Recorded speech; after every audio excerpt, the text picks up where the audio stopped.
Good morning everyone. स्वागत है आप सभी का मेरे YouTube channel study with Lalit Mishra में। और आज हम लोग डिस्कस करने जा रहे हैं बहुत ही इम्पोर्टेंट टॉपिक, बाल्यावस्था कि चाइल्डहुड क्या होती है, इसका अर्थ, डेफिनेशन और इसके बारे में जो इम्पोर्टेंट फैक्ट हो सकते हैं उन सभी पे आज हम लोग चर्चा करेंगे। आइए देखते हैं।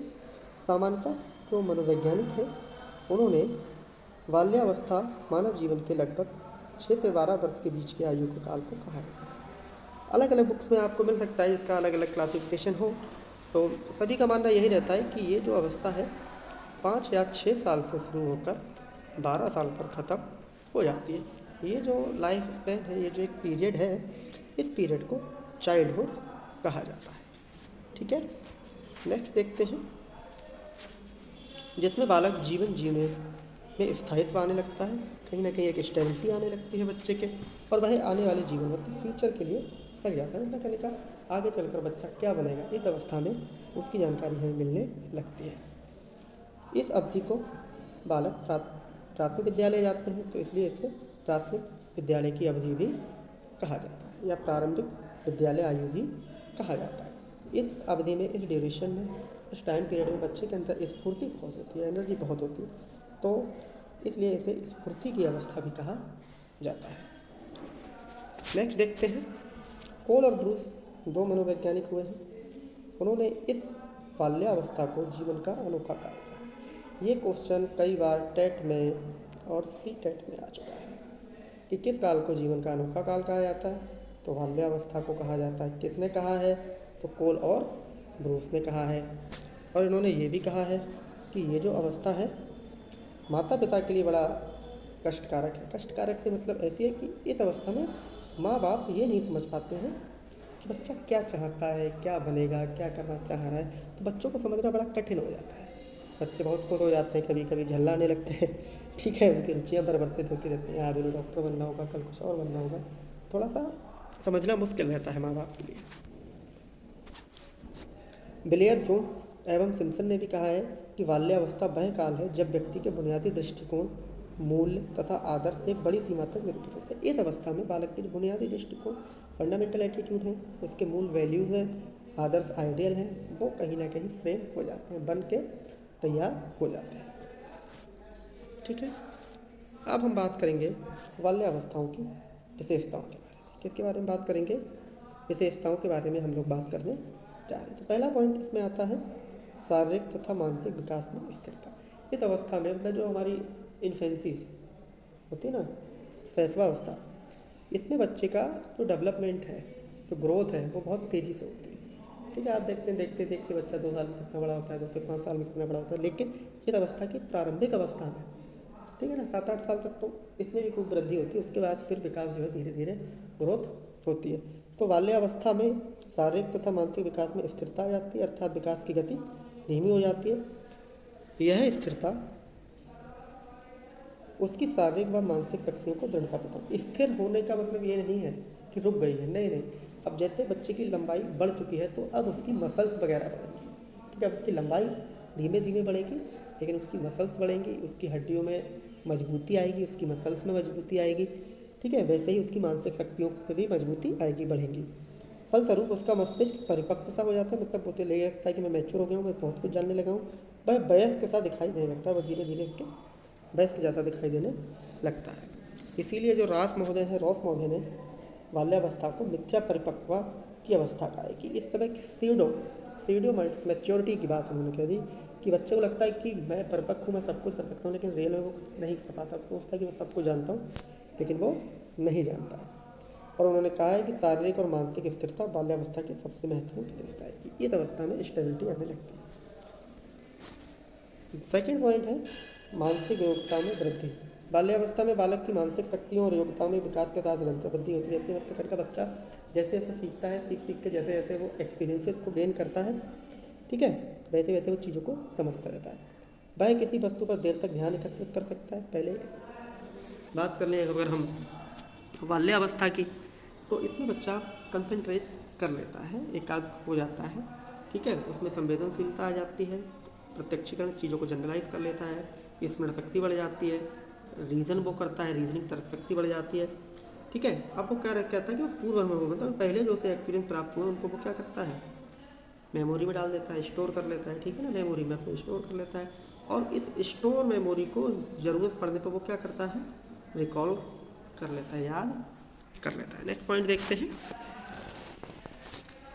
वास्तविक जीवन से संबंध। अभी तक बाल्यावस्था में क्या होता है कि बच्चा रियल लाइफ से अपने आप को जोड़ने की कोशिश करता है।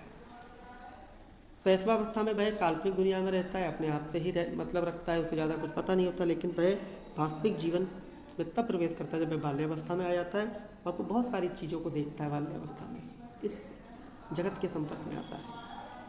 ठीक है ना, तो उसके बारे में जब वो संपर्क में आता है तो वो क्या चाहता है कि वह इसके बारे में और जानूं कि ये ऐसा क्यों है, ये ऐसी चीज़ क्यों है। स्ट्रॉन्ग वर्ड ने लिखा है, बालक अपने को अति विशाल संसार में पाता है, क्योंकि इसके लिए चीज़ें, बहुत सारी चीज़ें अभी नई हैं।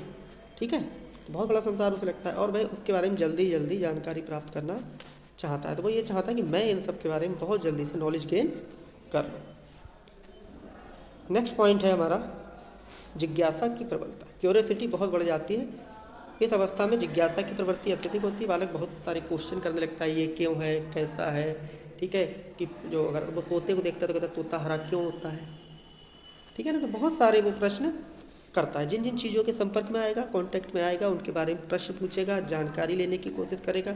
ठीक है, और वो ये नहीं पूछता है कि क्या, वो ये पूछता है क्यों और कैसे।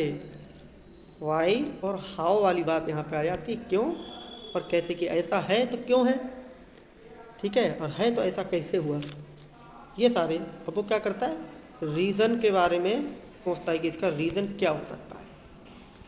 नेक्स्ट है हमारा आत्मनिर्भरता की भावना। अब बालक शैशवावस्था से निकला है। शैशवावस्था में क्या होता है, बच्चा दूसरों पर डिपेंड होता है, उसे दूध चाहिए, पानी चाहिए, कुछ भी खाना पीना है तो मम्मी खिलाती है, पापा खिलाते हैं, घर में कोई और बड़ा होता है खिलाता है। अब वो क्या होता है, बाल्यावस्था में वो आश्रित नहीं रहता। ठीक है ना, वो आत्मनिर्भर बनता है। अब वो अपने पर्सनल जो भी वर्क होते हैं, जैसे नहाना, बस पहनना, स्कूल के लिए तैयार होना, अपनी किताबों को टाइम टेबल के अकॉर्डिंग सेट करना, तो ये सब काम वो खुद करता है और घर वालों की मदद भी करता है वो छोटे मोटे कामों में। नेक्स्ट पॉइंट है रचनात्मक कार्यों में रुचि।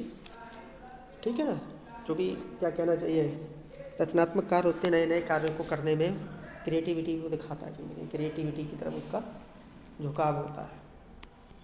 ठीक है, रचनात्मक कार्यों में उसकी रुचि होती है।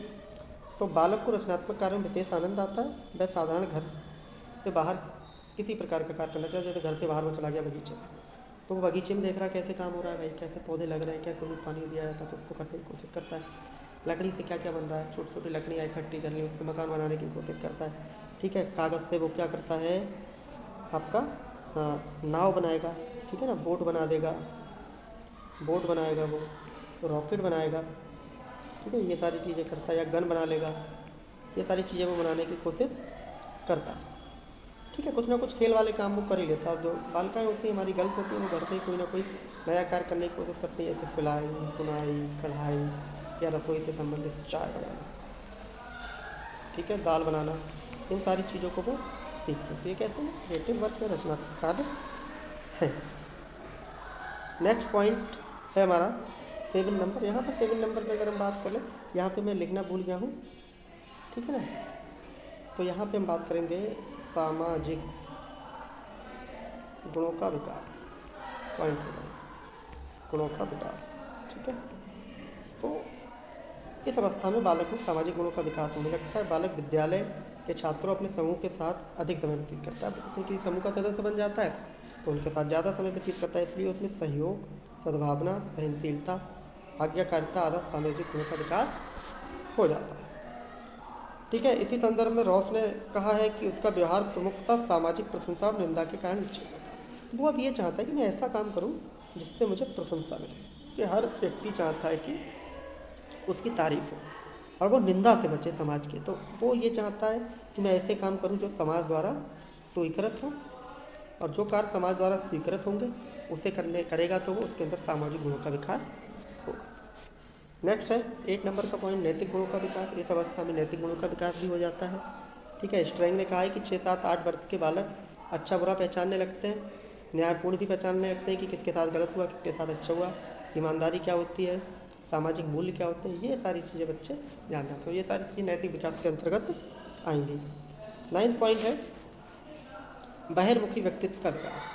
शैशवावस्था में बालक अंतर्मुखी होता है, स्वयं के बारे में काल्पनिक दुनिया में खोया रहता है, लेकिन जैसे ही बच्चा बाल्यावस्था में आता है वह बाहर के जगत के संपर्क में आने लगता है, फिर उसका व्यक्तित्व कैसा होता है, बहिर्मुखी हो जाता है, क्योंकि वह बाहर जगत के बारे में जानना चाहता है। ये उसके अंदर इंटरेस्ट पैदा हो जाता है, तो वो अन्य व्यक्तियों से संपर्क में आता है, वस्तु के संपर्क में आता है और अधिक से अधिक उनका परिचय प्राप्त करना चाहता है। ठीक है।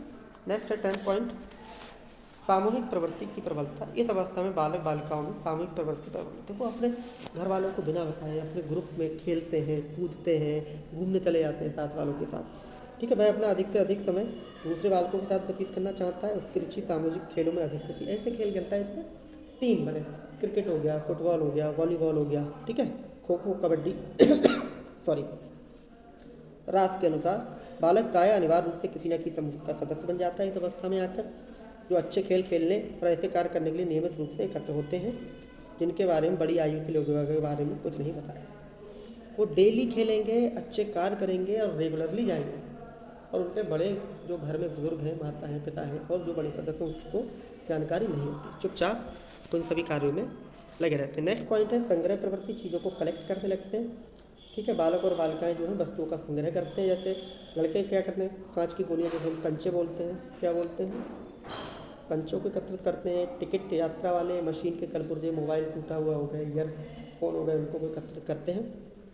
पत्थर के टुकड़े, खिलौने आदि का संग्रह। बालिकाएं क्या करती हैं, चित्रों को एकत्रित करती हैं, खिलौनों को, गुड़ियों को, कपड़ों के छोटे छोटे टुकड़े, उस टुकड़ों का क्या करती हैं, अपनी गुड़िया को पहनाती हैं, इस तरीके के खेल करती हैं। चूड़ी के टुकड़े आदियों का संग्रह करती हैं। नेक्स्ट पॉइंट है काम प्रवृत्ति की न्यूनता। ठीक है। अगर हम बात कर लें सेक्सुअल एटीट्यूड की या एप्टीट्यूड की, तो इस समय सेक्सुअल डिजायर नहीं होती। नेक्स्ट पॉइंट है रुचियों में परिवर्तन। इस प्रकार के बच्चों के जो इंटरेस्ट होते हैं ना, वो चेंज होते रहते हैं।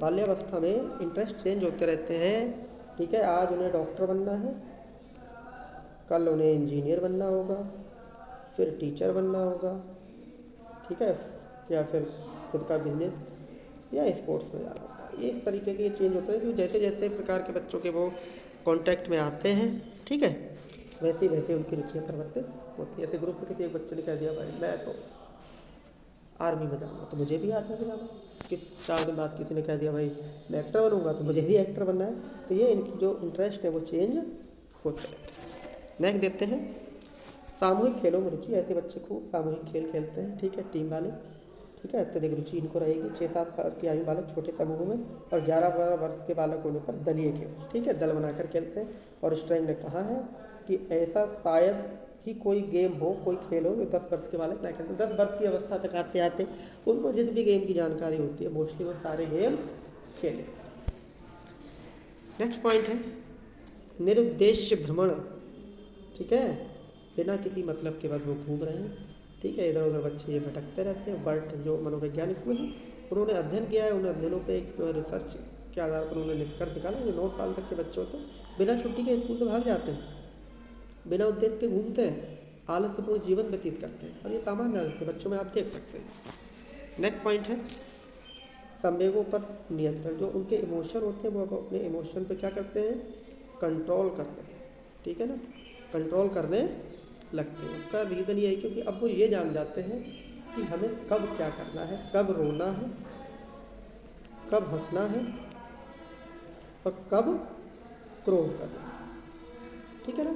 अब जैसे मान लीजिए घर में डांट पड़ रही है, तो पता है डांट के टाइम हंसना नहीं है, क्योंकि अगर हंसे तो और ज़्यादा डांट पड़ेगी, ठीक है ना। गुस्सा, अब जैसे मान लीजिए टीचर ने डांटा तो आप गुस्सा नहीं कर सकते, आप बस अपने सर को नीचे करेंगे, यस सर करते हैं, ठीक है। तो आज के लिए इतना ही। वीडियो को आप लाइक करें, आपके जो अन्य साथी हैं उन तक शेयर करें, चैनल पर नए हैं तो सब्सक्राइब करें, लाइक करते रहिए, इतनी मैं आपके लिए मेहनत कर रहा हूँ, ठीक है। Thank you.